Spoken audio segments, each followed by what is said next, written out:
we're doing this back-to-back weeks. When's the last time we did this? March? I think it's been a long Mm. fucking time. Much like last week, we are doing this after a Tigers big win in the postseason. So guess what? These vibes continue in Detroit City Farm. It's another Make City Make Spence. Yeah. And if I sound a little bit more excited, I just saw my mom and I've had black coffee at like 7 o'clock this evening. Yeah, I'm just gonna be like, yeah, I'll take You the ain't honeycomb. sleeping. Oh, motherfucker. And I've got a Fago Cola right here for the transition time. Let's go. Um, so we have with us, of course, the man behind making all the productions and the graphics and maybe even future animation graphics of us, Mr. Adam Hernandez, in the Metro West Side. And then way up in the North Metro, borderline metropolitan Flint, the man behind Make City Make Spence's name, Sean Spence, brother from Hi. another mother. How are you doing tonight? I am pretty well. Yeah, City are kind of are cooking right now, and it's fun to talk about. So Damn right. let's let's get it popping. Time to start cooking. We're gonna talk, talk mainly about. We'll recap last week's match versus Charleston. We're gonna have Right. a little bit of a fun discussion that I think was teased in one of our circles of conversation, and then go ahead and preview the matchup that's ahead 3 days from now, which is gonna come like tomorrow. So let's start off. Men, 5-game win, a 5-game unbeaten streak. Mhm. Traveled to the southeastern United States this past Saturday, taking on an old coach, kind of just more like your a jilted ex-lover and Ben Pierman and his Charleston Battery, Right. and a matchup that was I'd say a first half that was kind of like, let's test each other out, and then shit got fucking wild in the second half, to say the least. Yep. Captain Stephen Carroll, fresh off of his contract extension announcement Friday, which some will say great, some will feel like a letdown because we haven't been teased like this for a contract renewal. We'll open this to part of the discussion. City's rolling until Connor Rutz does a lunge too far into Charleston Battery's goalkeeper, gets Yep. a straight red, then Yep. shit got weird. Battery with an equalizer off of a lay-shot soft penalty, but I feel like, you make contact on that. Battery make it 2-1, but then Laurent Kissiedu against the run of play breaks Battery's hearts in stoppage time. 1-1, City's unbeaten run now 6. If it wasn't for the Tulsa loss, It's the 2-2. unbeaten run would be at 12. I said 1-1. Oh, I meant 2-2. My bad. Yeah. Okay, score. Yeah. It was a um. Okay, Connor. It really felt to me like City came out in the second half and like took control of the match, got the goal, were pressing them pretty hard, and it was in that context that Connor got his red card, because their keeper was trying to save a corner kick, and in so doing wound up sort of trying, like, leaving the ball on the um, byline, as he kind of slid way out of bounds, or slid kind of behind his goal to try to save that. So I mean, it was there and it was tantalizing, and I guess the thing you would say to Connor is that you never go 100%, right? You should always have the ability to divert from that. Like, you shouldn't leave your feet like that. And like, it was a straight red. Like, there's no question. Like, oh man, as soon as he saw it, like, oh goddamn, like, I hope he doesn't get like 2 more games added to this, because it was pretty, like, goalkeepers, when they're in that position with their hands on the ball, they are pretty helpless to defend themselves, and their face is right there. So, there's a reason why people aren't allowed to do that. After that, I really felt like the ref lost the plot. I think he gave that red card, and for some reason, I don't know if it was the protests it's like it seemed to harden him against us in some way, because there were 2 tackles that I thought were red card worthy uh, over the next, 33 minutes or whatever by the Battery, who got very physical and very chippy. Yeah. And like went through the rest of the night in a sort of state of performative righteous indignation, right? Like they got wound up like, you went after our keeper, and just decided like, that was the pretext in which, that was the pretext in which they were going to like just go maximally insane. There are real life parallels to this sort of like psychological thing that I'm not going to bring up right now because I think they're a bit too real. But this is clearly a thing in humanity, right? Where you sense an injustice and you seek to multiplicatively like do it back while claiming to be the victim throughout. And that was what the second half. That was what that rest of that match seemed like to me. The penalty was crazy soft. And like, did he touch him? He touched him, but man, he didn't. He didn't touch him much. He made a And famous bowl-sized meal out of it once. and like, the guy's he's angling away from goal. Like he's realizing, like, man, if he touches me, I'm flinging myself down because his touch is angling away from goal. He's not going to get a good shot at this point. And the move is about to break down. Like City at that point in the match, City had really just, handled their incursions fairly routinely. The Battery did create a lot of looks, but they weren't great looks. They were getting shots that were, 300ths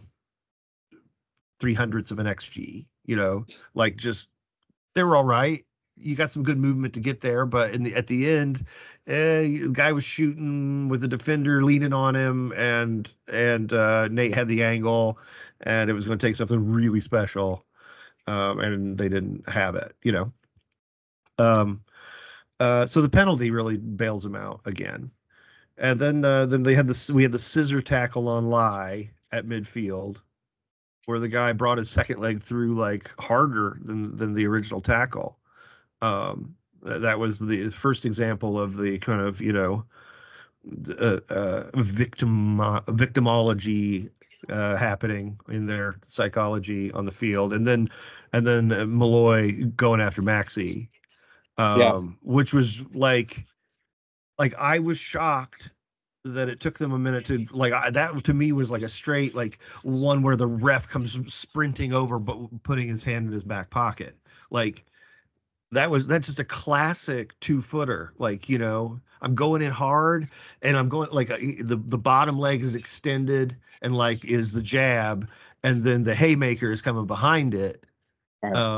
With the top leg sweeping, and then sometimes you'll get the ankles and pull the knee, and like you can break a leg, you could blow out a knee, you could definitely blow up an ankle. Like it is a reckless challenge, and Maxi just sort of saw it coming, like had kind of, I think, twigged to the fact that Malloy was on this like it was like playing out a vengeance fantasy, and like kind of jumped out of it.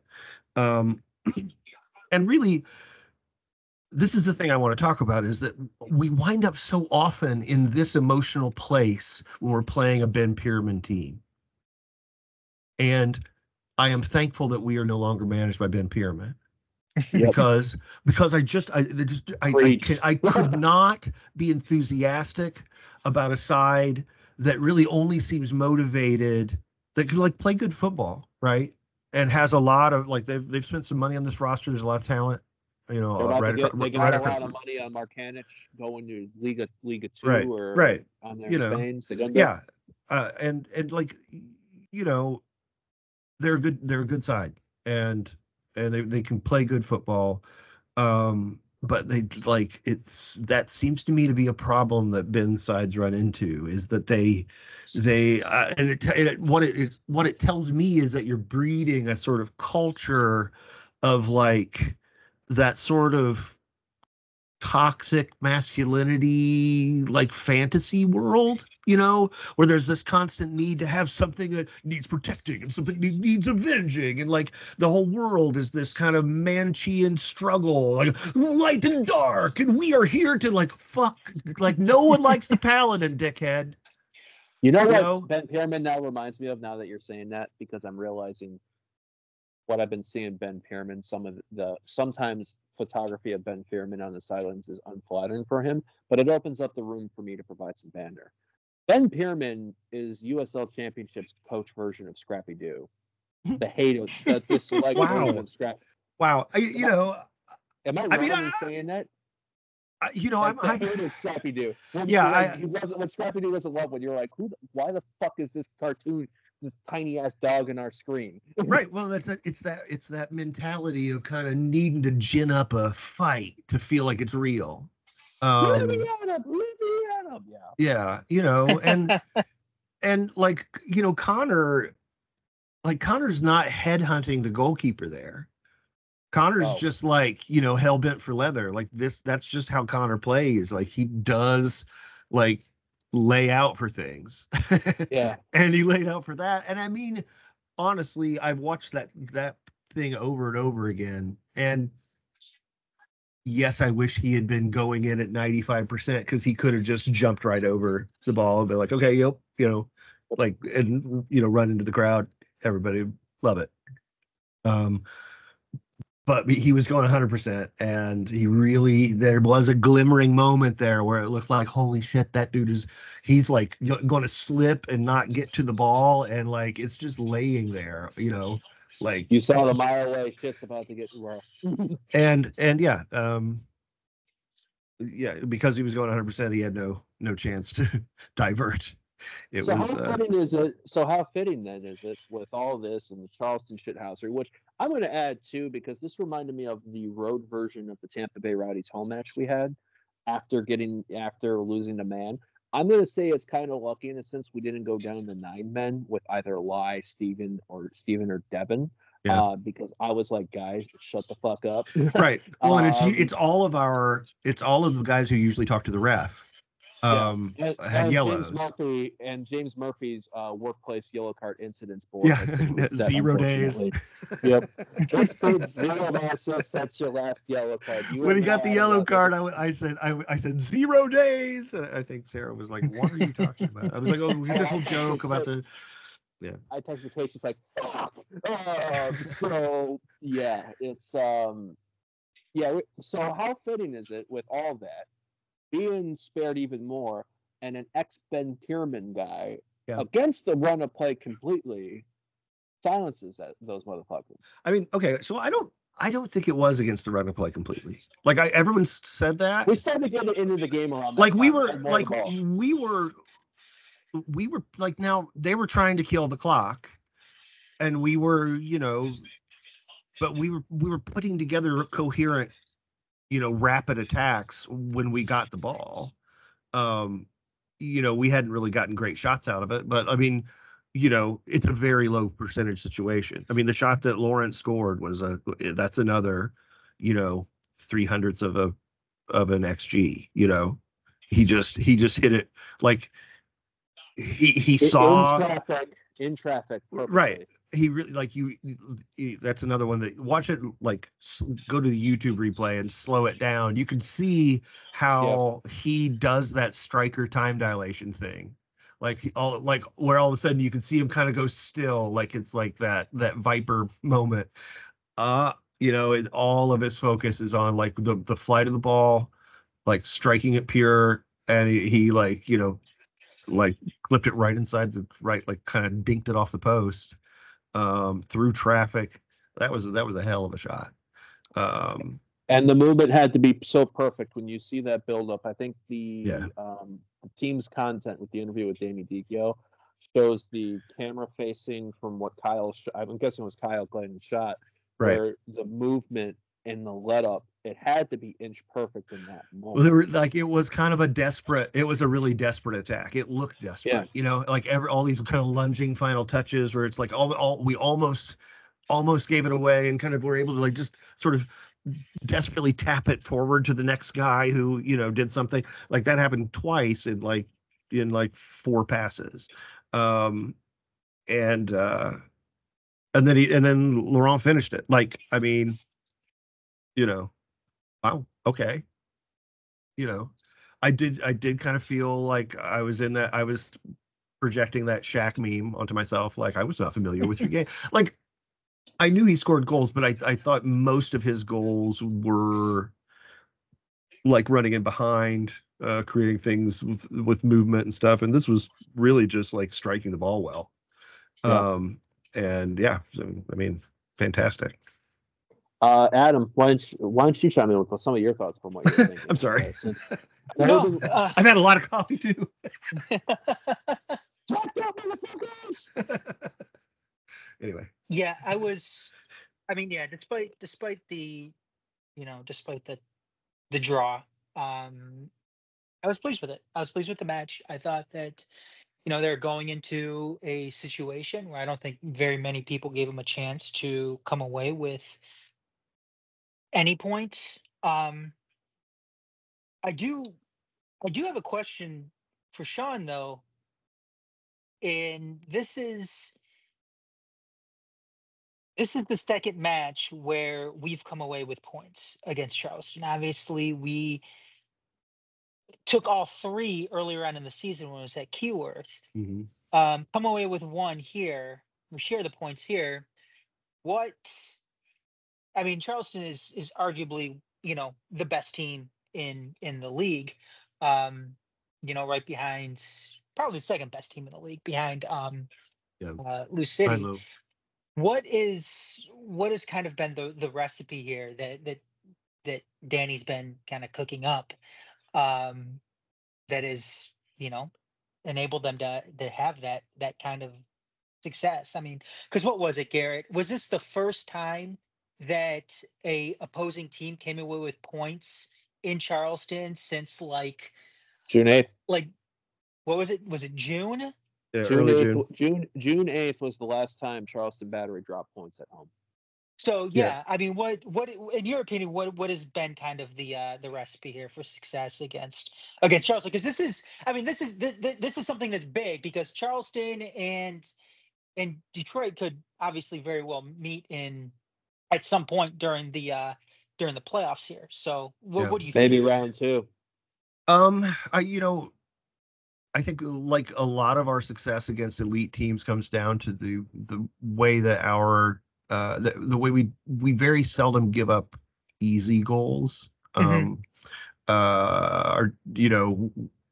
are a team that know how to like have maintained that sort of gritty, mean about ourselves while raising the talent level, which is nice. Sure. And we can really, we can dig in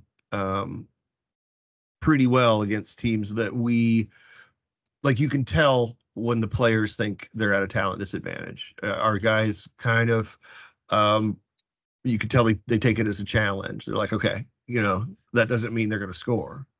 And I think that's part of like why Nick Mechanic hasn't gone off against us. Yeah, and that's what I was gonna say too. Is like we just don't give him open. Like he just doesn't get open looks. Yeah, it's like a penalty. Devin and Stevie are like. I really feel like, one of the things I see from the center backs in this league a lot of times is like it feels like there are certain guys that it feels like they haven't read the scouting report. They're shepherding a guy the wrong way.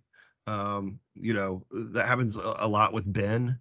Where guys kind of feel like he doesn't look fast, so they'll just step to him, and like he had several matches in a row this season where he's just roasting really pretty decent center backs because they're just not respecting him. Like, dude, it's probably in the scouting report. Like, what is going on? Our guys, that never happens to our guys. Like, their awareness of who they're playing and who seems really great. And yeah, so Marcanic, he just doesn't get anything easy at all. Because our guys are like, okay, well, that guy, we need to make sure somebody's bothering him. That's why I think that we do well against Now, and that's why I consider Louisville City to be far and away the best team in the league from a talent level side, because like despite all of that, they can get playing at a level where they can just score against us in a way Yeah. that I haven't seen other teams do, where they're kind of like, whoa, they're pulling us apart, and it's happening again. Oh my God, it's happening again. Like that. That's doesn't happen really with anyone else. Even Charleston, like, they had a lot of the ball and they created some shots, but a lot of times it was like, okay, well, if that's the shot they're creating, we're pretty comfortable with that. Like, all right. You know what I'm saying? There weren't a lot of times where you're like, oh wow, that was super fortunate,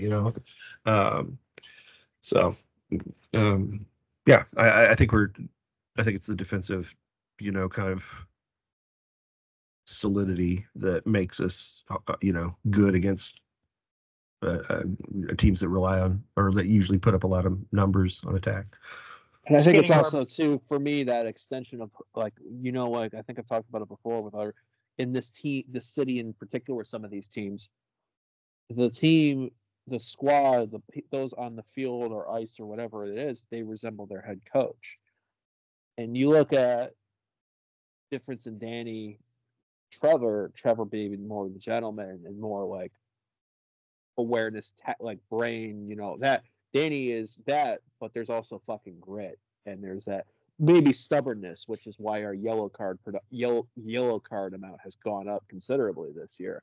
But I think maybe it's that resiliency too that also works well, perhaps maybe against a team like Charleston, because they're not backing in. Charleston are trying to, I don't want to say bully, but they're trying to instill their way of playing, and we're like, ain't shit. This year at least. Yakaza, for example, who tortured us in that second game last year, gets subbed off at halftime for Aaron Malloy. Yep. I think that's a sign of like maybe this is a tough matchup. I got one more question for you, Sean, on this match, and then Elvis Amo had probably his most minutes in a match lately, coming on when he did. Yeah. I'm not gonna lie, I was feeling like, am I wrong in feeling as concerned as I was seeing the difficulty in him and seeing him try to get going pace wise, we'll see him try to hold the ball up and play and everything like that, because I know it doesn't seem like he's definitely not fully clicking to what he was pre-injury at the start of the year. But is it almost like, am I being too panicky right now at this point of the season with his play? I mean, I think it's likely at Elvis's age that a groin and adductor injury of this magnitude is probably going to mean that he's never quite as explosive as he was before that injury. Yeah. You're talking about something that will take literal years before you feel 100% about it. Like you're always going to be feeling for that twinge, because it was bad. Like, and it's the kind of injury that's just is going to take forever to heal. So, I thought he moved a little better, honestly. Okay. Like I was more concerned a couple appearances ago. Like when he first came back, I was like, oh dear, and I think they realized they rushed him back a little bit. Like I think they were sort of panicking, and he was probably saying, well, I mean, if you need me to, I can, and then they put him out there and it's like, all right, well, I mean, he's kind of like just limping around a little bit. Like, we're fucking this up. Like, so they shut him back down, and he's coming back up, and it seems like he is moving better now. And honestly, I think he's going to be a sub.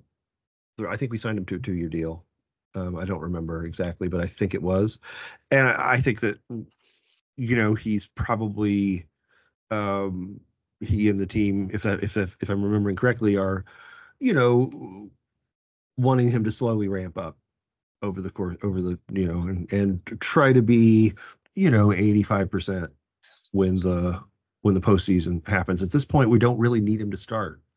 And want to, if we get anything like, his full capacity, what a game changer coming off the bench, like a guy who can change the way we play. We can go direct to a target forward who also can create his own, which is a potent thing if you find it. So, I know they're doing the best they can with him, and I get the impression he's extremely disciplined and does a lot of work.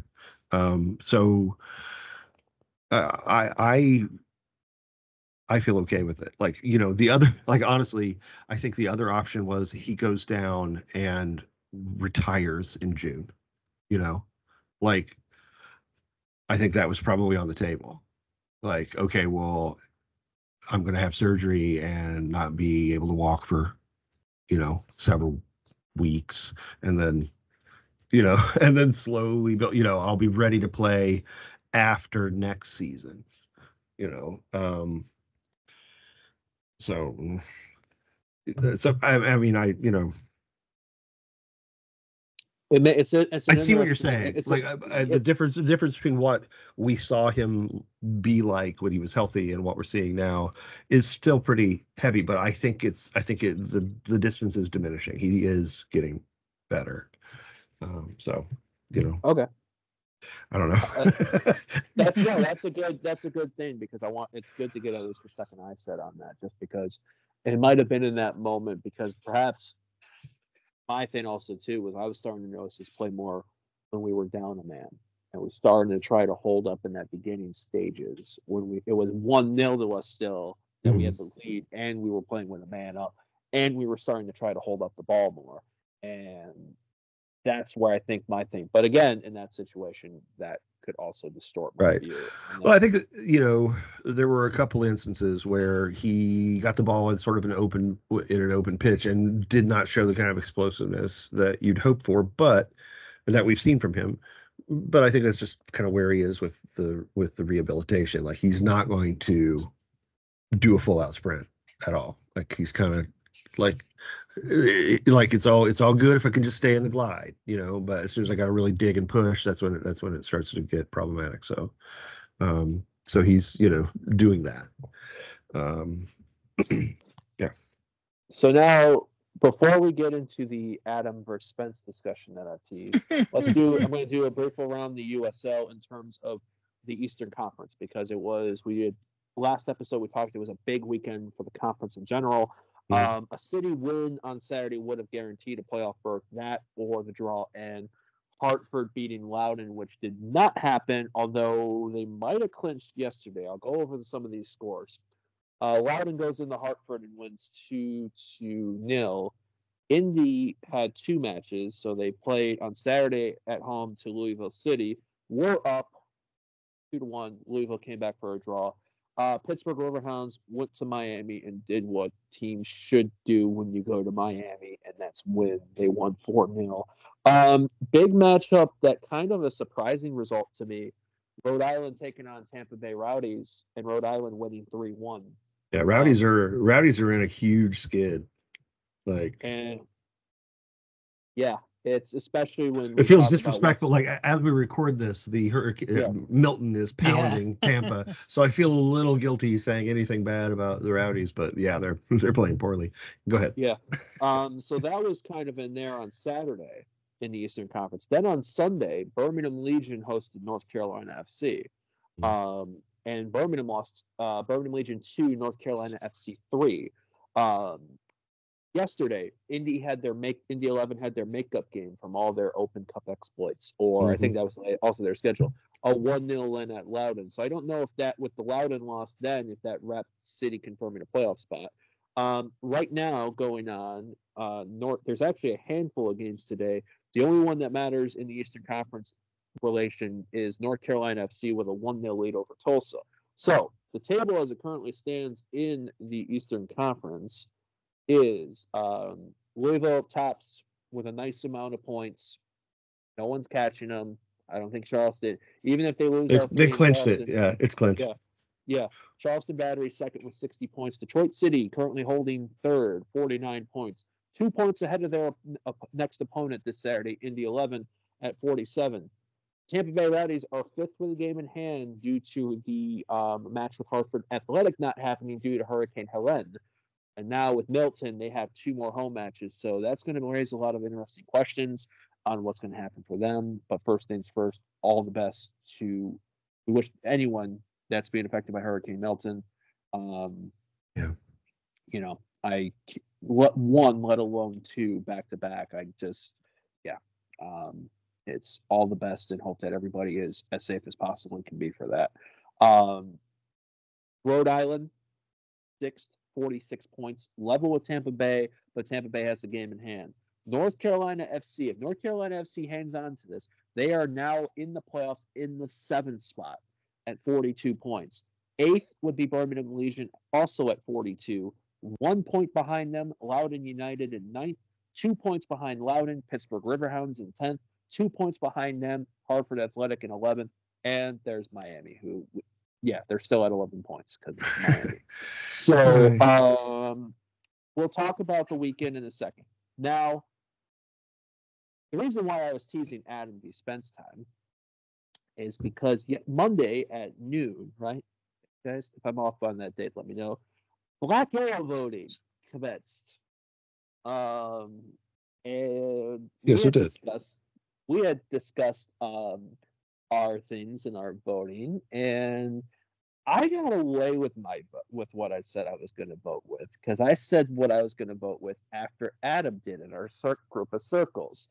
So I'll get out of the way of what I'm going to say, because this is not a triple threat match. This is me moderating a Adam versus Spence situation. I went Ben Morris. Very difficult. For me, it was Maxi Rodriguez while leading the team in goals and assists. He also had a 13-match drought without goals in this assist, where I feel like the consistency is for Ben Morris. I know that I'm in the minority a lot of this. However, in the season of debates and to show that debates can be much more fun and enjoyable than what we see on our televisions lately, you've already overpromised here, I think.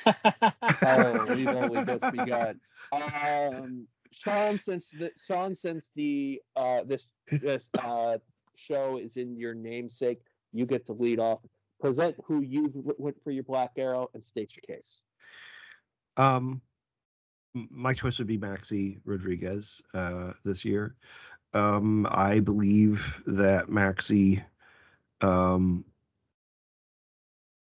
is one of the best players we've ever had at the team, and that this year in particular has reminded me that really any team Maxi's on tends to go as Maxi goes.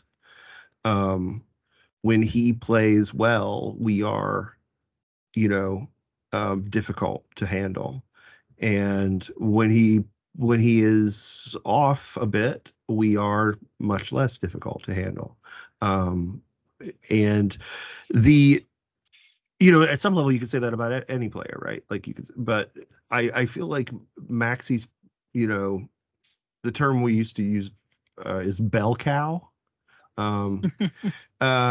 He's the bell cow, as he goes, so goes the team. Like he sets the emotional tenor of the thing, and the brings the confidence and the swagger, and he does that. But that's not, like those are all sort of ephemeral to what he does on the pitch, which is solve whatever problems the match is presenting, in a way that, like, there are not many players where you could just reliably say, if you want to know kind of what the brain of the match, what's happening there, what the players are thinking, watch what that guy does and point at Maxi, because his ability to kind of pinpoint problems and weaknesses on the fly in the midst of the turbulence of a match, and you know, fashion solutions for problems and exploit weaknesses on the fly is really remarkable. And I think it's really been since he moved back to his natural position deeper in midfield. It's really been like he's been a revelation. He's been the best player in the league, and I don't think it's really very close. Like this last month, he has sort of ascended. Like he dinged somewhere in there, and like he is, and it's not it's I mean he's scoring goals and doing all that stuff, but it's all from his mind. It's all from his like he is getting toward that kind of game sort of warping genius level, I think. And I think that's really the difference between what the football we saw 3 months ago and the football we're seeing now. And I think that the experiment to move him closer to goal was one of those noble, like it's one of those things that makes sense.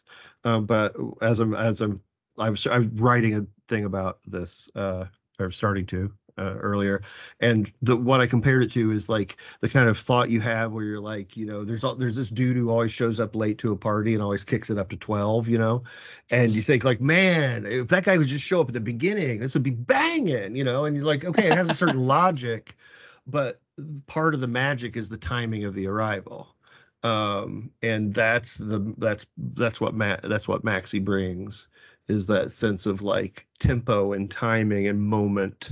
And sometimes he's the one exploiting the moment. Sometimes it's something that he seems to have seen like 4 steps ahead and is, just plays some role in the possession, but it like breaks forward. Like I just really watching him closely is incredibly rewarding.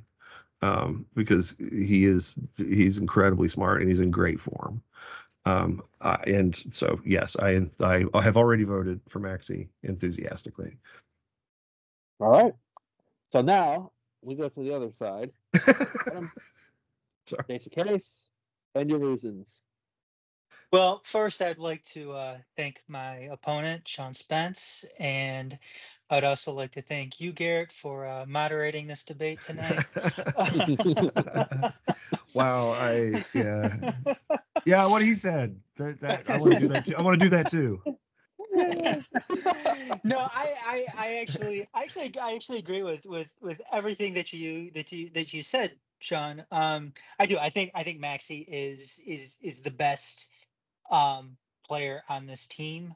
I haven't. I mean, I don't know if he's. I mean, I know a lot of this is relative. When we're talking about the professional side of Detroit City and the amateur side of Detroit City, is Maxey the best player on this team? Is Maxey the best player to ever put on a Detroit City FC kit? Yeah, maybe. Yeah, Yeah, probably. probably, yeah. Probably, yeah. I mean, relatively speaking, I mean, when you put everything together, whether it's Jean-Claude Lawson playing in the amateur years, and a little bit, Nisa times, or Maxi Rodriguez Sinus. ever since. Yeah, yeah. I mean, it's Maxi is probably the best player to ever put on the city crest.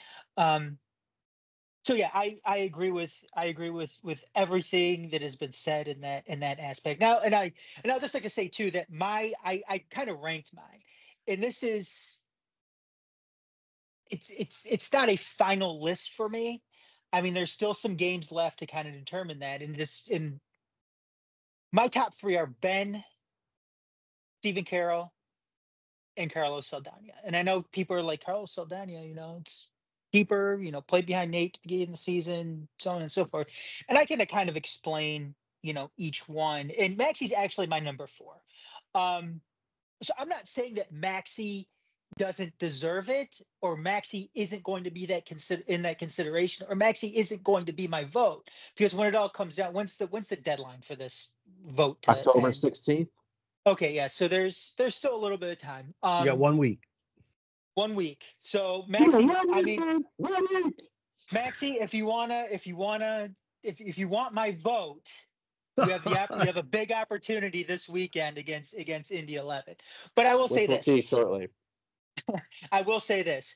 Ben, I think, has come off of last season, which was a tough year for him. Looking really, really good this year. I do think he has shown a versatility to some extent this year, playing up top. Um, and given to the amount, the amount of change that we've had up top too, whether it's been Victor Becerra, whether it's been Alvasamo, whether it's been Ali Coote, who's not really been playing up top, but kind of feeding into that attack. He's had to manage all these Play the different, win even. all these different changing parts throughout the season, which is commendable, and especially, like I said, coming off of last year where he didn't look comfortable, and he just seemed kind of out of place. I also look back to when it comes to what has been some of our biggest problems this year, and I think it has been that that midfield, playing through that midfield and out of that midfield.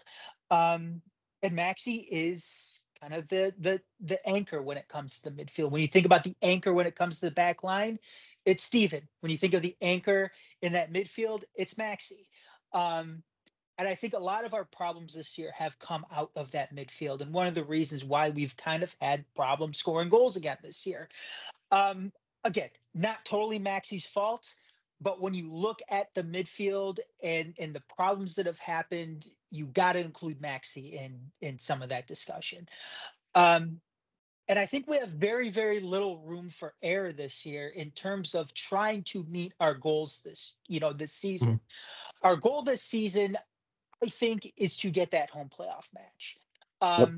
Stated by the club, even as far back as December.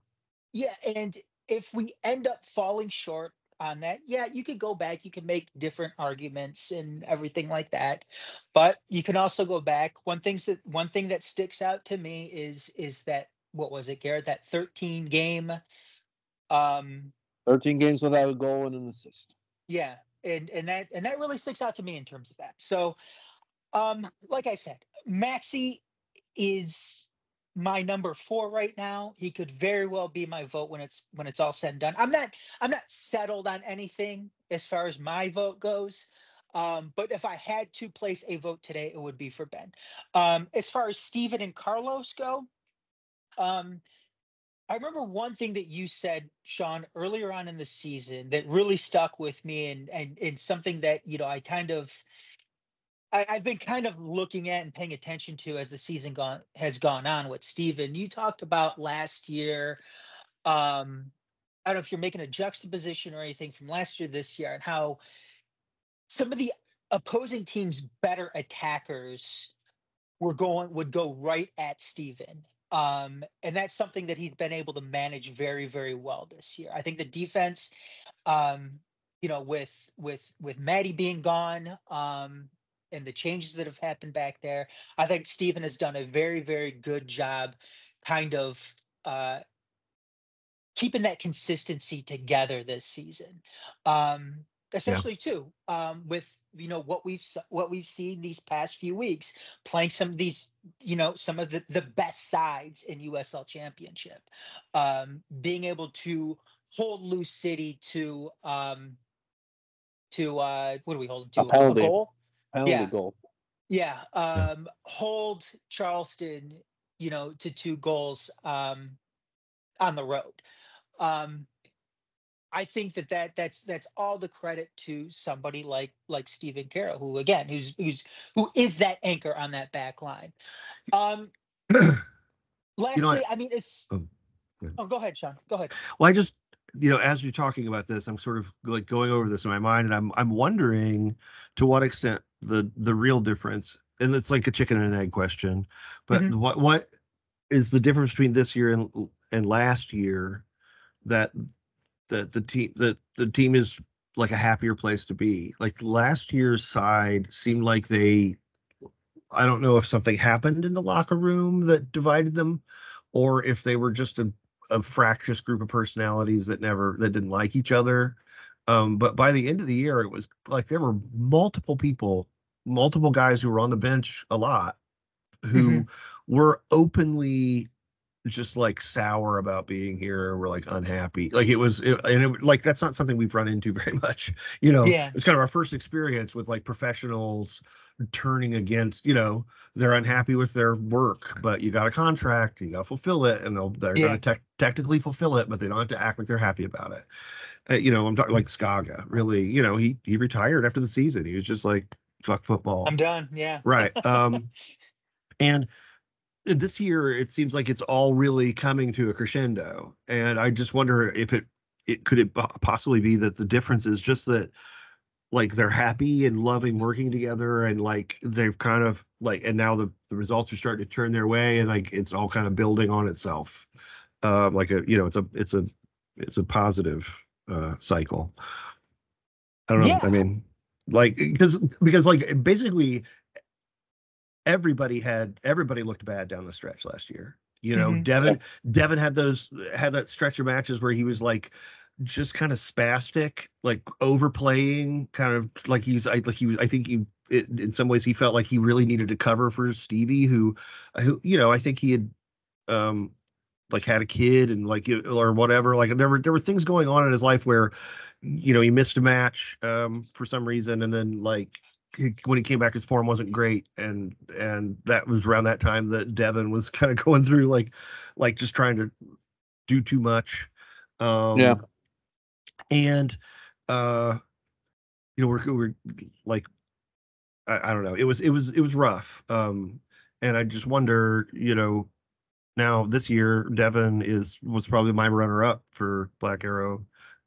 Stevie, my list was Maxie, Devin, Ben, Stevie. I totally agree about Ben. But that's another guy who just seems happy this year. He seems like Yeah. like the other guys really like him and respect him, and everybody knows that he's a scratch golfer, and that's fun.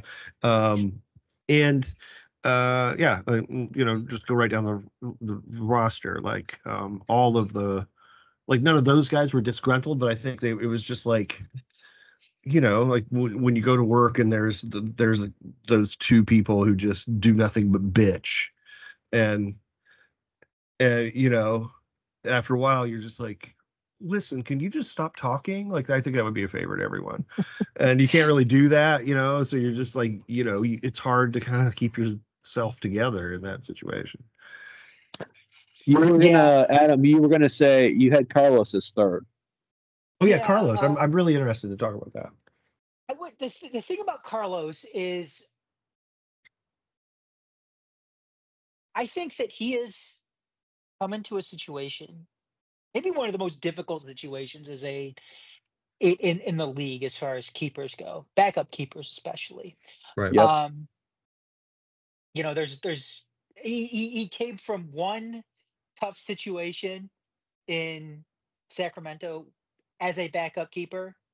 Because who's the keeper out there? Is it Golden Glove winner Danny Vitello. yeah, Yeah, Vitello? Vitello, yeah.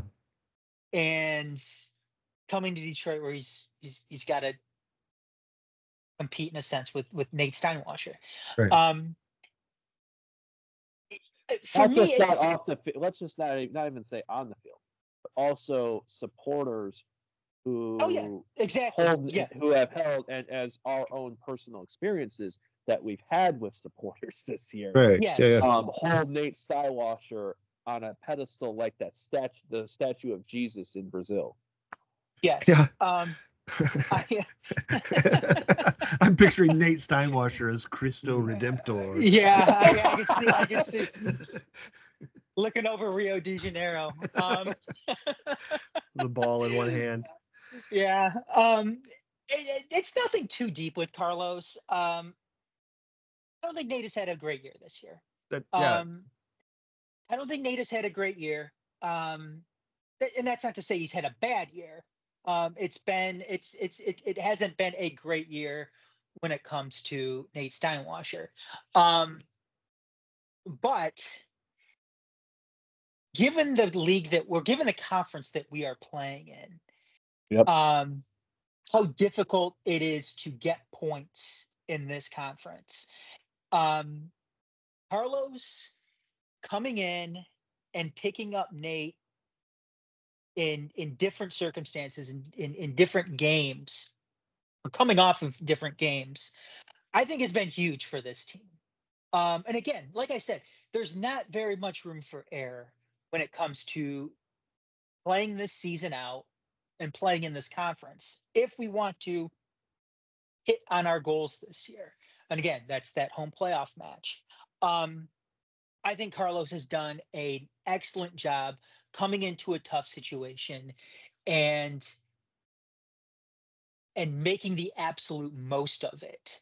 And I also want to throw this out there too, that I want to be a realist in this, because I think when Connor won the Black Arrow a couple of years, what was that? Was that 2021? 21? Yep. I think in large part, I want to say, well, not in large part. I think that there is a good portion of that voting block that voted for Connor because of that bicycle kick against New Amsterdam. I think that's absolutely right. Yeah, I think that there's a lot of people that did that. And if you want to talk about certain, that's not to say that Connor didn't have a good year that year, because he absolutely had a good year, did. but Maxey was like clearly Maxey the was best player in the league. Yes, and like was usually the best player in the match every match. Yes, and if I were to rank 21, I'd go Maxey, Pato, then Connor. Yeah, and I think if Connor played in that Stumptown match, then we at least draw on that one. Yep, agreed. But if you want to talk about big moments too, to kind of add to Carlos's resume this year, Carlos had arguably the biggest moment in city history this past season. Scoring on that penalty in Houston, Open Cup against the defending champion Dynamo. The match deciding penalty against the reigning Open Cup champion. Yeah. Yes. Yeah. Kind of the walk-off home run of penalty kicks. Yes, it was the Maglio Ordonez, what was that? Game 4, 2006 AL. We're almost on 18 years to the day of that, folks. Yeah. So Jesus like Christ, I feel old. Stop it. Yeah, Carlos. He's already dead. Yeah, that's. I gotta get. For me personally, I think that Carlos inches his way into my top 3 for that. I think Carlos.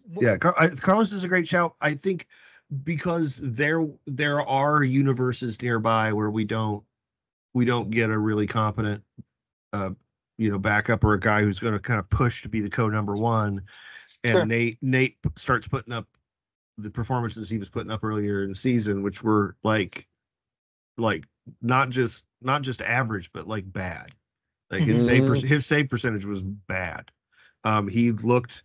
It's the first time that you ever noticed his size, really. Like, oh, he looks little and slow now. And that's not a great way to look in goal. No. And so, I think that he, we kind of took for granted the supernatural level of preparation and the form he was in. And Carlos really gave Nate a chance to kind of catch himself and get his form back. He looked pretty sharp, despite giving up 2 goals. But I mean, a penalty. Battery with a man advantage at home. Right. Yeah. I mean, he looked pretty sharp, I thought. But I really think he's number 2 now. I think that Carlos has won the job, and is effectively our number one. I think that we're just kind of like avoiding the conversation until after the season's over. I think Carlos too has done a good job as far as it's getting better throughout the season too. Yeah, I remember that first match because when he first he made that match, it was against the Stars. Yeah. And he looked shaky. He looked shaky in that. He got caught out a couple of times. Yeah. You know, he's trying to like, you know, go play the ball on the wing against the Stars, who are going to, if they're going to do anything, they're going to press maniacally. Yeah. Like, what are you doing?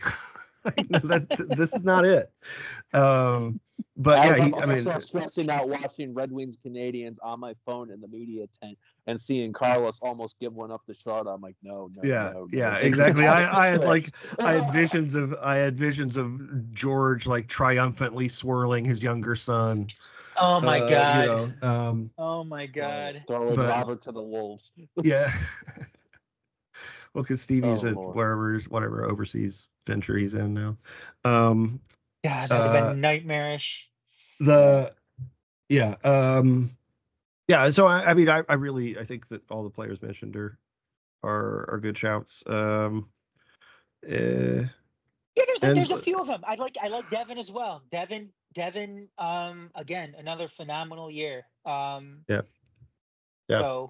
I mean, he's like, you know, he is he's so like he's physically very tough.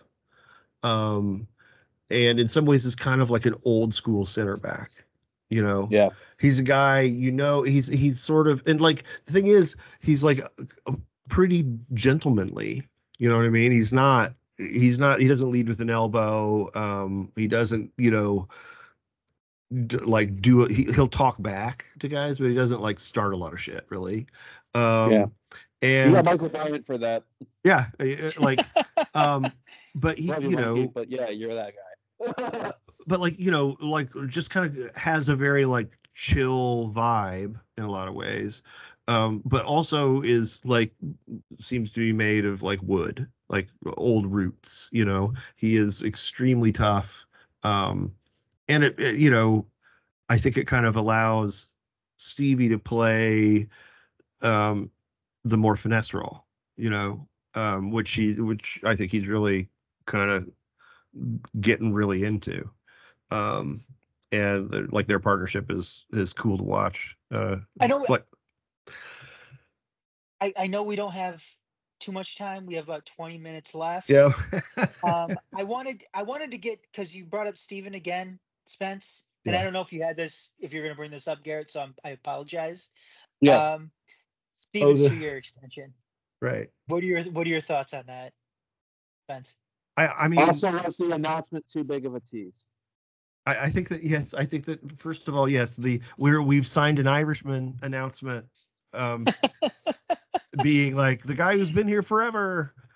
Vintage level troll job from Jared Mackey. Right. That vintage. Yeah, exactly. Like clickbaiting us.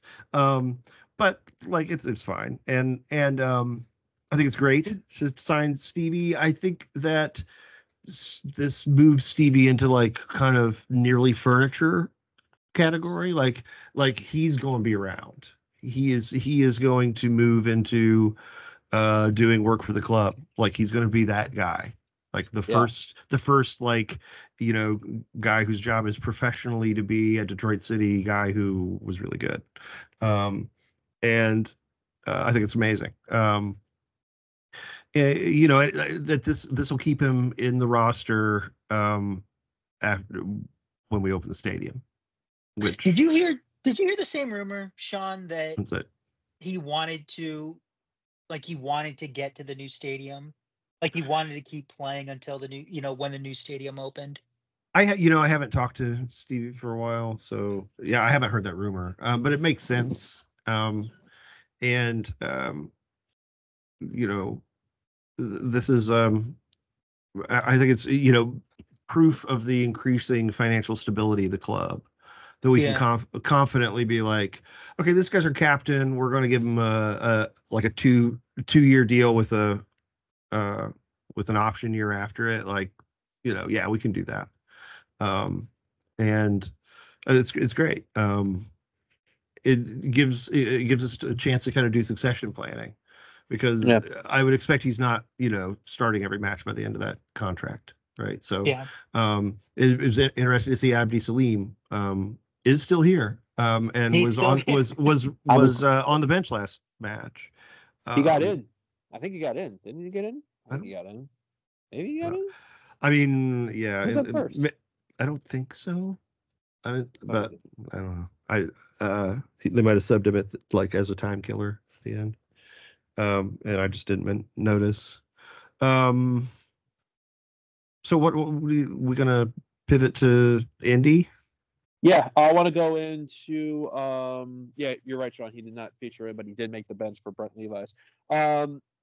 I thought with Stevie, if anybody deserves that tease of announcement for recurrent, it's our captain. And I think we didn't get it right the first time with Cyrus Sadie coming into USL Championship. Right. So I think this is our opportunity for the club to make do with one of its best servants. So yes, yeah, and well I feel like it's important that we get a reputation as a club that takes care of its people. Absolutely. And this is an example of succeeding at that, I think. So we get to the weekend. Eastern Conference madness continues. Just going to name some games around us real quick before we go into our main event. Pittsburgh Riverhounds fighting for their playoff lives host Charleston Battery. Hartford Athletic host North Carolina FC, who are now 2-0 up. That is final 2-0 win over Tulsa. So North Carolina now moves into that 7th spot in the Eastern Conference playoff. Louisville City takes on Tampa Bay Rowdies. And then moving into Sunday, you got Rhode Island Loudoun, Birmingham Legion hosting Las Vegas Lights. And 4 o'clock, Keyword Stadium. A team that I have that through discussions and we're learning, our players do not seem to don't really like playing, or extra competitive against. We always consider Pittsburgh Riverhounds our USL League rivalry. Indy 11 seems to now be one that is, we need to, if the players do not like, and they look forward to this date because they hate playing them or talk shit to them or anything like that, this is one that also should be labeled as intense. 3rd place, Detroit City FC hosts 4th place, Indy 11. 2 teams not only trying to confirm their playoff statuses, but confirm their home. Will they be home? Will they be traveling to start round 1 of the playoffs? 2 times these teams have played each other this year. City won 2-1 on Easter weekend at Carroll Stadium, coming from behind. In league play, Indy 11 were the ones that knocked us out in Open Cup playing cat and mouse, or rope-a-dope, whatever the fuck you want to call it. 3-0 on May the, I forget what day it was, 22nd. So not match time 3, and I think it's a perfect time to get them. Sean, how about you? Yeah, I think they are a team that getting them on short rest is pretty nice, because they do like to run and press, and I think that they won't have as much juice for that on Saturday. They are a team that our guys don't, seems like they just kind of don't like, and so it could be a little bit spicy. It'll be kind of a playoff atmosphere, I think, because you don't want to go into the postseason against a team that you want to feel like you can beat, having just been beaten by them. The thing I'm interested in is to see, are we going to get, is there any chance we're going to see Brett Levi's again this year? Is he done? Or is he hurt, or what's going on with him? I'm curious about that. Right. I do think that if we play at the level we've been playing, if we don't drop our level precipitously, that we are going to win this match. But Indy are a hard out. They have a lot of players. I'm thinking here like Cam Lindley. They have a lot of players that are Augustine Williams. Well, that scrap and like our guys know how to make the game hard. if it's going against them. So you don't Sebastian like Gonzatti, you don't roll them. You know what I mean? And it does help that D's got his red card. That was straight red yesterday too. That's multiple games. Right. So Dees is out. He is a threat in the air. And not having him as a target for Lindley, who really can paint a ball if he's in good form, is good news. Yeah, I like us to. I think we win this match. 2-0. And I think it's possible that Indy reacts poorly to it, especially if because I think City will let them know if it's like if we get a lead and it's going poorly for Indy. Cindy, our guys won't be conciliatory about it. So who do you think Michael starts Bryant's with going to be Michael What's Bryant's going to be doing some chirping then. Oh man, yeah. Who's James Murphy going to fake fun of for their next shitty tattoo again? Well, yeah. Like Murphy and Lindley are probably have this go to the like defensive midfielders union meetings and hang out. They occupy similar positions on the pitch. Michael's got to go up against Aiden Stanley or Reese, so that's going to be another good one. Right. There's some good shit talking matchups here. Yeah. It's going to be close quarters combat. Yeah. Augie Williams, of course, is dangerous, but he's a guy that we've always marshaled when he was with Charleston. When we've always kind of handled him pretty well. I'm worried about Martinez and Gonzatti. I think whoever's coming in that game from them. Yeah, I just don't think. It all comes from our midfield. Like if the midfield can stay at this level, if Lai can stay at this level, and Maxey can stay at this level, like we're good. We're just a meat grinder. And like it's you just can't keep the ball against us. You can't build coherent attacks. It's down to like making hero plays to move the ball into the attacking zone. And who do you think comes in for Connor? I mean, my kind of knee-jerk reaction was Daniel Espeleta, but I think it's got to be Lauren Kissadou, right? Scored the goal to draw it, and he's just he needs to start getting starts. Like we need to convince him he wants to play. Like what I'm saying now is like we need to convince him he wants to sign with us now, because he looks pretty good, and like get him a whole preseason as a creative inside forward, and like whoa, that could be pretty nice. So yeah, I think we need to start giving him minutes like right now. You're going 2-0. Adam, your thought and prediction. I'm gonna go 1-0 City. When Detroit is on, they are the better team. And that's something that worries me though too, is we've seen them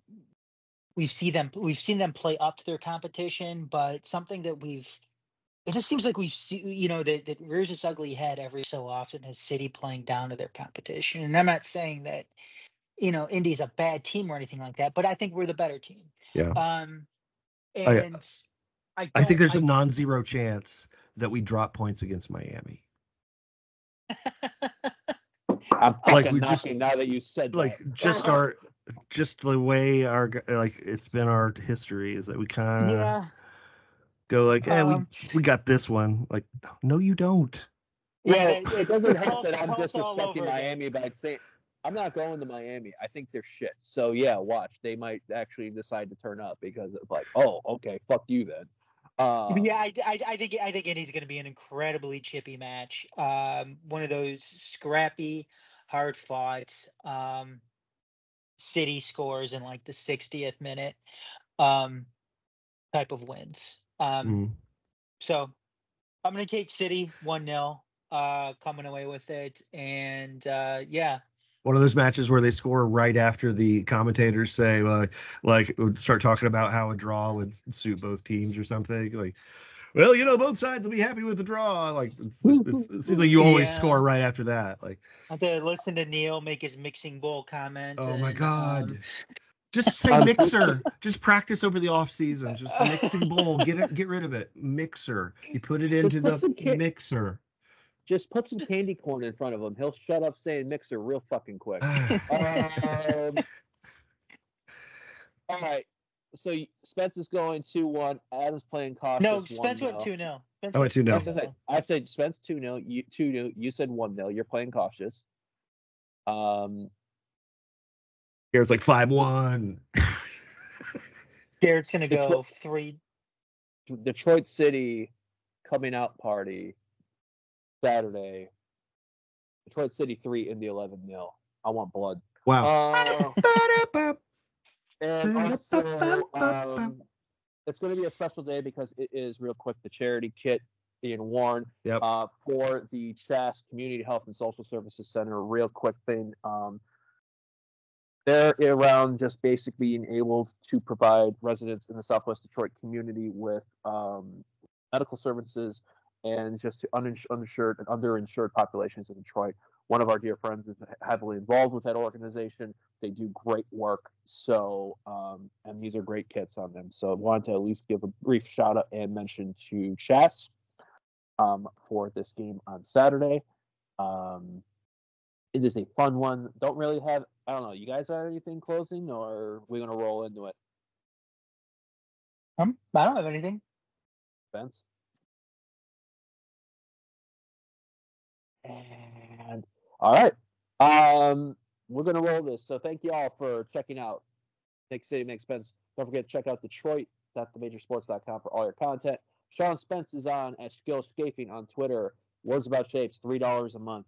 Best written content you can find on American soccer in the game. And if you don't believe me, fuck you. Check it out. Adam can be found on Twitter at TMSNX Adam, also the Instagram too. Majors Detroit Twitter at TMSNX Detroit, also Instagram at TMSNX Detroit, YouTube, the Majors TV. Also to the 451 Detroit Sickos, 451 DET on Twitter, channel 451 on YouTube, Twitter, Instagram, Discord. You can find me at GM Comats. It's been a great sports time. Detroit City's on a roll. They're going to continue on that. Indy 11, come and fucking get it. Did we lose Spence? Did we lose him? Oh, wait, I'm sorry. I think I bumped my mute. I'm like, I look at my mic. I'm like, oh shit, I did hit that. Oh, yeah. I don't know how I did that. You have anything real quick or nah? Or be kind to each other. There. Except when you're playing Indy 11 on Saturday, folks. Oh, you can be kind then too. It's all right. I don't know. Indy 11, come and fucking get it. Thanks for checking out another episode of Make City Make Spence, everybody. We'll see you next week. All right. See ya.